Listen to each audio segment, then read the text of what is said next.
हमले को लेकर हुआ बड़ा खुलासा। तो ये बड़ा खुलासा इसको को लेकर हुआ है। हमले के बारे में सब कुछ जानते थे पाक आर्मी चीफ राहिल शरीफ। तो इस हमले के बारे में राहिल शरीफ जो पाकिस्तान आर्मी चीफ हैं, उन्हें सब कुछ पहले से ही पता था। ये खुलासा हुआ है। पठानकोट हमले की जानकारी थी राहिल शरीफ को। खुफिया एजेंसियों ने ये बड़ा खुलासा किया है। खुलासे के बाद पाकिस्तान में हलचल दिख रही है। पाक पीएम नवाज शरीफ ने खुलासे को गलत बताया है। हाल ही में हुई एक बैठक में पाकिस्तान की सेना प्रमुख जनरल राहिल शरीफ ने नवाज को कहा था कि वो भारत के प्रधानमंत्री नरेंद्र मोदी से बातचीत के लिए स्वतंत्र हैं, लेकिन पाकिस्तानी सेना देश में मौजूद आतंकवादी संगठनों के खिलाफ कोई कार्रवाई नहीं करेगी। ये संगठन भारत के खिलाफ मुहिम छेड़े हुए हैं।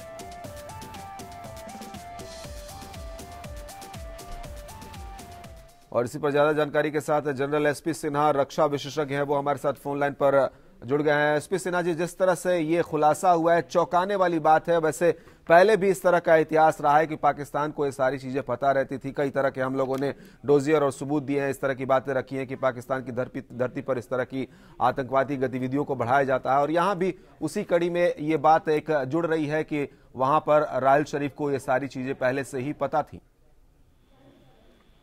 देखिए, जब जो लश्कर तौबा पर हम लोगों ने थोड़ा सा नजर रखना शुरू किया, तो जैश ए मोहम्मद को उन्होंने अल्टरनेट सोर्स बनाया आतंकवाद के लिए, और उनको कहा, आईएसआई ने इंस्ट्रक्ट किया जैश ए मोहम्मद को, असगर को, कि फर्स्ट वीक ऑफ जनवरी के पहले कुछ इंपॉर्टेंट हरकत होना चाहिए हिंदुस्तान में। और सबसे तो इसमें तो कोई शक नहीं है कि पाकिस्तान आर्मी और आईएसआई का सपोर्ट है लश्कर तौबा को और जैश ए मोहम्मद को, इसमें तो कोई शक नहीं है। दूसरी बात ये है कि जो सबसे गंभीर विषय है कि एक पाकिस्तान का आर्मी चीफ इस तरह से ओपनली डिक्लेयर कर रहा है ये संगठन एक अपने जिहाद में लगे हुए हैं और उनके अगेंस्ट हम कुछ कार्रवाई नहीं करेंगे। पाकिस्तान का प्रधानमंत्री शांति की बात करता है और पाकिस्तान का आर्मी चीफ इस तरह से बात करता है।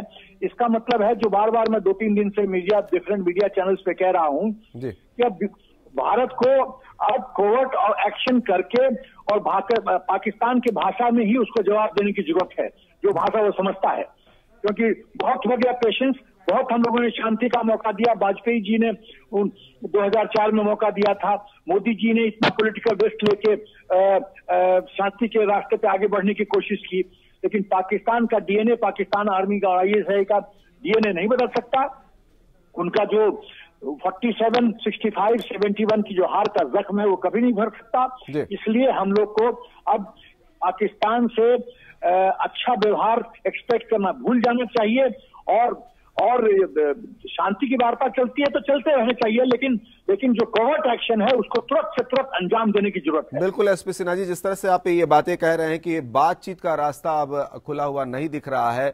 बस सेवा उस समय जो वाजपेयी जी ने शुरू की थी, उसका अंजाम जो है करगिल के रूप में देखने को मिला। जब भी बात होती है और एक अच्छा माहौल बनाने की कोशिश की जाती है, बॉर्डर पर फायरिंग हो जाती है और इस तरह की चीजें सामने आती है, क्या लगता है आपको, क्या नवाज शरीफ खुद भी ये चीजें नहीं चाहते हैं, या वहां पर सेना हावी है प्रशासन पर, इसलिए इस तरह की चीजें सामने आ रही हैं? मान है कि पाकिस्तान में भी, आम जनता में भी जो मेजॉरिटी लोग हैं वो शांति चाहते हैं हिंदुस्तान के।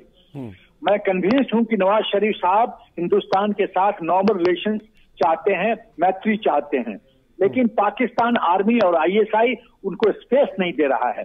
और जब कभी थोड़ा स्पेस वो क्रिएट करते हैं मोदी जी के बड़प्पन के कारण, उस स्पेस को ब्लास्ट कर देता है पाकिस्तान आर्मी।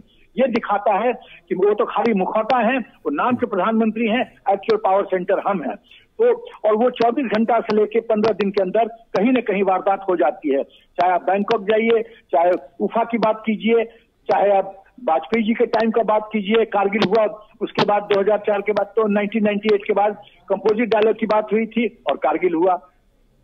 तो इस तरह से जो पाकिस्तान का रवैया है, पाकिस्तान, मुझे सॉरी ये बहुत कठिन शब्द इस्तेमाल करना पड़ा है, पाकिस्तान एक रोग स्टेट है और वो रोग की भाषा समझता है। और संस्कृत में कहावत है, सठम साक्ष्यम समाचरेत, जो सठ है वो सठ की भाषा समझते हैं और उसी भाषा में हमको पाकिस्तान से बात करना पड़ेगा।